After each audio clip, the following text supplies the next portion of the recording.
Herkese merhaba, kanalıma hoş geldiniz. Bugün uzun bir aradan sonra bir ders çalışma günlüğüyle karşınızdayım. Ben bu sene 11. sınıf oldum. 11. sınıfın ilk ders çalışma gününü çekiyorum şu anda. Şöyle ki okul aslında yeni başlamış gibi hissetsem de bir baktım ki sınav haftasına bir hafta kalmış. Bizim okuldaki sınavlarımız, yazılı haftamız, gerçi sanırım artık ortak bir takvim var, emin değilim. Ama işte sınav haftamız 29 Ekim'den bir gün sonra 30 Ekim'de başlıyor hemen. Ve 2 hafta sürüyor. Ya daha doğrusu bir hafta artı bir sonraki haftanın çarşamba gününe kadar sürüyor. Ben bu sene eşit ağırlık öğrencisiyim ama tam bildiğimiz eşit ağırlık gibi değil, yurt dışı eşit ağırlık öğrencisiyim. O yüzden seçtiğim derslerin bazıları biraz daha farklı hani Türkiye'deki sistemden. O yüzden hani böyle bir sonraki ders çalışma günlüklerimde bu dersi mi görüyorsun ileride tarzını düşünecekseniz, düşündüğünüz dersler olursa bunu düşünebilirsiniz. Şöyle size biraz hayatımda olan gelişmelerden bahsedeyim hemen hızlıca. Az önce de bahsettiğim gibi ben bir yurt dışı öğrencisiyim ve bu yüzden de farklı sınavlara girmem gerekiyor. Bunlardan biri Fransızca yeterlilik sınavıydı. C1 DALF'a girdim geçtiğimiz hafta. Bu perşembe de sözlü kısmına girdim. Çok iyi geçti. Yani beklediğimden biraz daha iyi geçti. Zor bir sınav. Zaten yani bunun farkında olarak girdim. O yüzden çok böyle bir sürprizle karşılaşmadım. Şimdi 15 Kasım'da açıklanacak sanırım sonuçları. Onu bekliyorum. Çok heyecanlıyım. Ya zaten hani diplomayı alacağımı düşünüyorum. Hani için öyle bir his var. Ama benim için önemli olan alacağım not. 50 üzeri geçiyor. Diplomayı alıyor. Ama hedefim 70 civarında bir not almak. O yüzden bakalım hedefimi tutturabilecek miyim? Bu bir ay içinde çok hızlandırılmış bir program yaptım kendime okul açıldığından beri bu sınav için. Ve o yüzden bu sınav bittiği için çok mutluyum. Yani gerçekten çok rahatladım. Çünkü her sabah erken kalkıyordum. Bir sürü Fransızca çalışıyordum falan. Çok yorucu bir dönemdi benim için.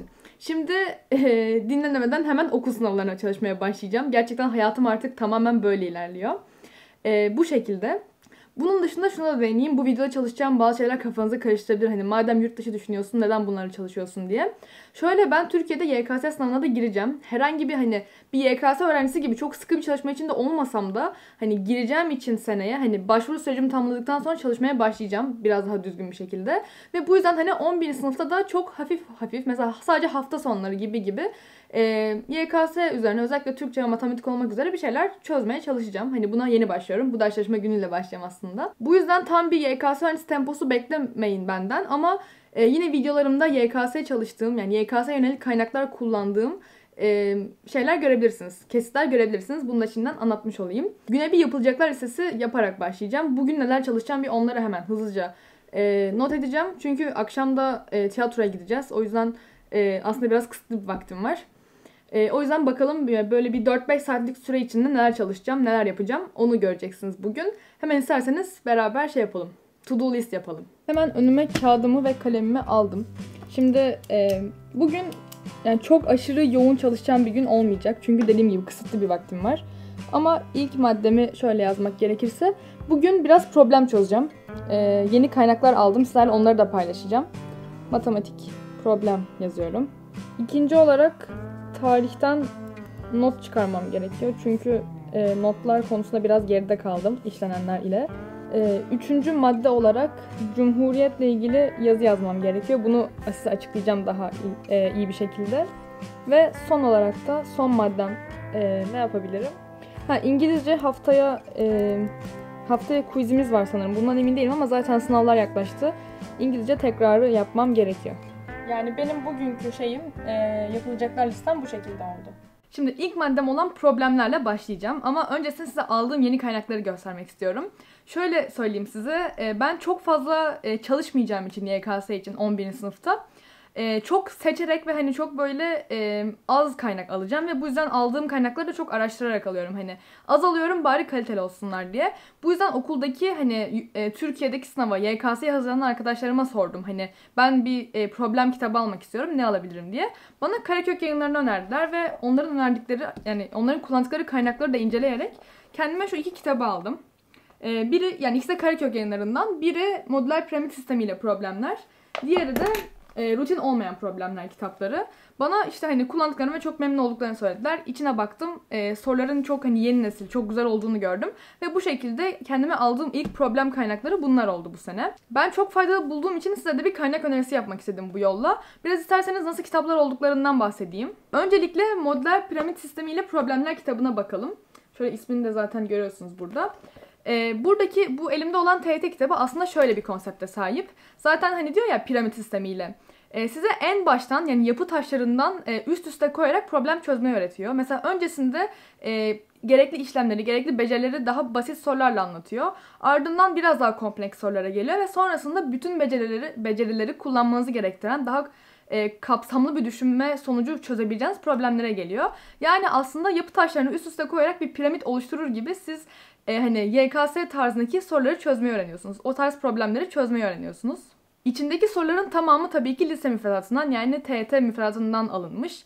Bu konuda hani içiniz rahat olsun. İçinde konu dağılımları, işte soru tipleri, soru seviyeleri, gerekli beceriler hepsi ÖSYM'nin YKS müfredatı için belirlediği şeyler. Yani aslında sınava yönelik bir çalışmayı tam olarak sağlıyor. Ve daha önce çıkmış ÖSYM sorularını da hani göz önünde bulundurarak öğrenciden nasıl bir yaklaşım isteniyor, öğrenciden nasıl bir bakış açısı isteniyor. Size bunu öğretmeye, hani buna göre sizi şekillendirmeye çalışan bir kaynak aslında.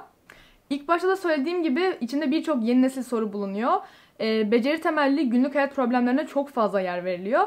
Ve sonunda rutin olmayan problemler adında bir bölüm var ve ÖSYM sorularının da bulunduğu bir bölüm var. Bu yüzden hani yine çok kapsamlı bir soru çeşitliliği bulunduran bir kitap. TYT Modüler Piramit Sistemi ile Problemler kitabı. Şimdi elimdeki diğer ikinci kaynağa bakalım. Bu da TYT Rutin Olmayan Problemler kitabı. Aslında bu elimdeki kaynak biraz daha diğerine göre zor olduğunu söyleyebilirim. Çünkü adından da anlaşılabileceği üzere rutin olmayan problemler içeriyor. Yani sıra dışı, daha özgün, daha az karşılaştığınız problemleri içeriyor. Bunlar böyle hani bir formülü bilerek veya hani klasik bir yöntemi vardır, bu şekilde çözülür tarzında problemler değil de daha çok sizin mantığınızla ilerlemeniz gereken, hani soruyu anlayıp o soruya özel bir çözüm yöntemi geliştirmeniz gereken problemler. Ve bence gerçekten hızlı düşünmeyi, hani çok daha pratik bir şekilde soru çözmeyi çok geliştirecek bir kitap. Çünkü hani bir süre sonra hep aynı soru tipleriyle karşılaştığınız için eliniz otomatiğe alışıyor ve yeni bir soru tipi gördüğünüzde belki hani çok mantıklı, çok pratik düşünemeyebiliyorsunuz. Bu yüzden rutin olmayan problemleri çözerek aslında her soru tipine, hani hiç sıradan kaynaklarda görmediğiniz soru tiplerine bile alışabilirsiniz. Zaten alışmak denmez buna da. Yeni bir soru tipiyle karşılaştığınızda nasıl bir stratejiyle ilerleyeceğinizi çözebilirsiniz. Bu yüzden de aslında rutin olmayan problemler kitabı size bunu sağlıyor. Benim bu şekilde iki kitap önerim. Ben gerçekten hem arkadaşlarımdan aldığım önerilere çok güveniyorum, hem de size tabii ki bir kaynak önerisi yapmadan önce kendim de çok fazla inceliyorum. Bu yüzden eğer bir problemler kitabına ihtiyacınız varsa bu iki kitabı almanızı tavsiye ederim. Karakök Yayınları'ndan Modüler Piramit Sistemi ile Problemler ve Rutin Olmayan Problemler kitapları.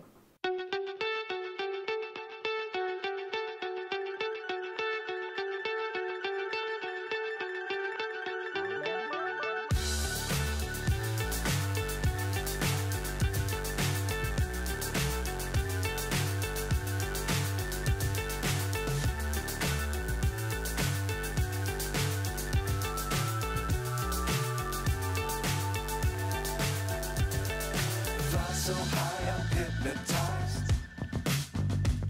What's up is down, what's left is right. Chasing stars and holding you.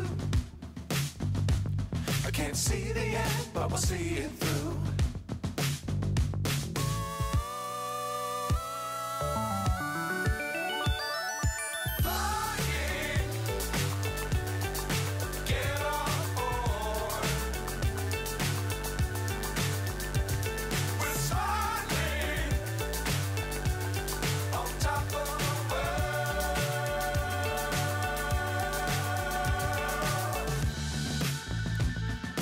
Dangerous times, don't fly too high. Be sure to keep the ground in sight. Fly forever if you keep it tight. Love the world, but keep the sky on your mind.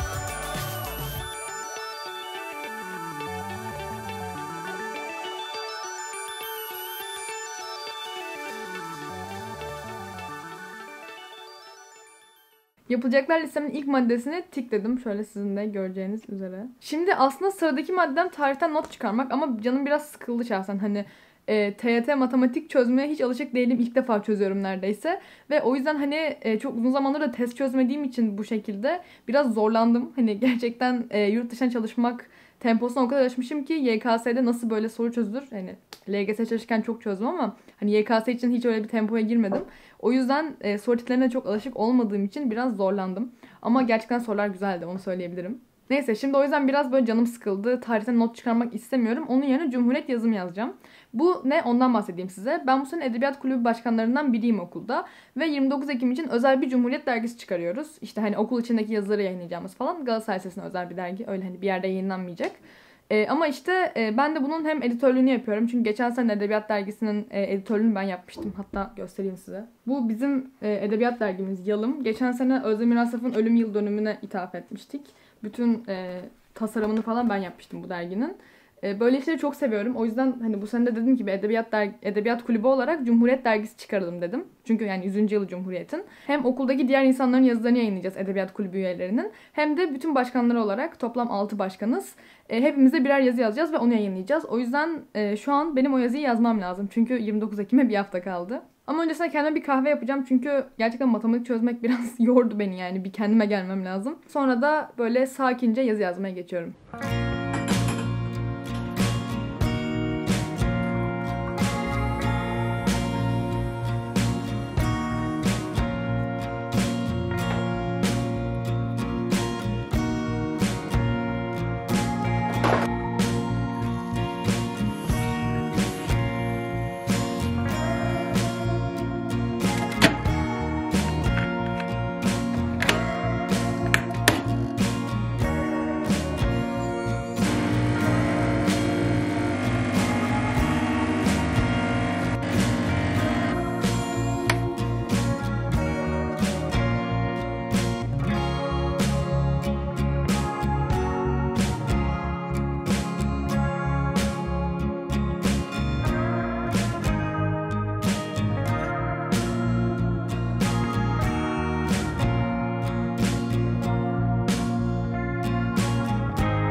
Evet, yazımı bitirdim. Şimdi tekrar masama geri döndüm ve tarih çalışmaya başlayacağım.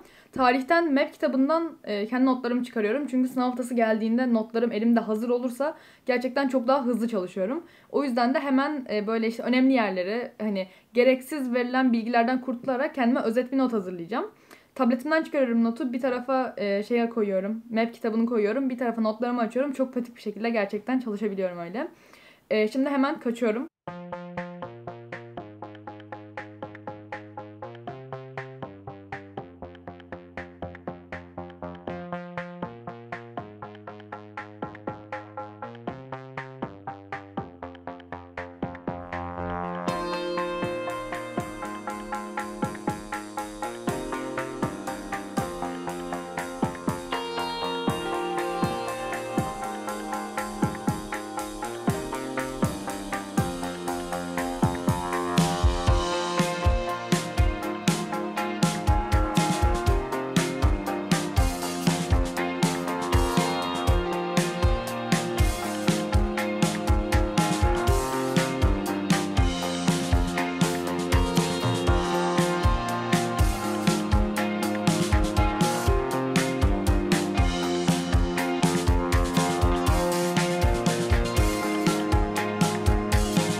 Son 2 yaptığım şeyi maddemden listemden tiklemeyi unutmuşum. Onları hemen yapıyorum.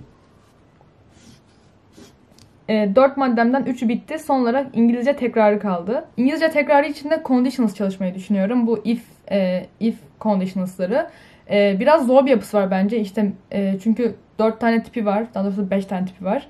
Ve onları da hani hangisinin nerede kullanıldığını bilmek bazen zor olabiliyor. Ve sınavda gramer olarak en zor olacak konu bu. Bir de inversions diye bir konu var sınavda. Ama onun da temeli conditionals'a dayandığı için bugün işte koşul şeyini halletsem, koşul kipini halletsem çok güzel olacak. Bunun için ilk geçen haftalarda bir quiz olmuştuk. Bir tane izlemiştim. Video izlemiştim. Yine onu izleyeceğim. O zaman hani tam son gece öğrenmiştim ama kalıcı olmadı bilgilerim. O yüzden şimdi daha güzel not çıkararak falan çalışacağım. Sistemdeki son madde de bu. Bunu yapınca da bugünü bitirmiş olacağım.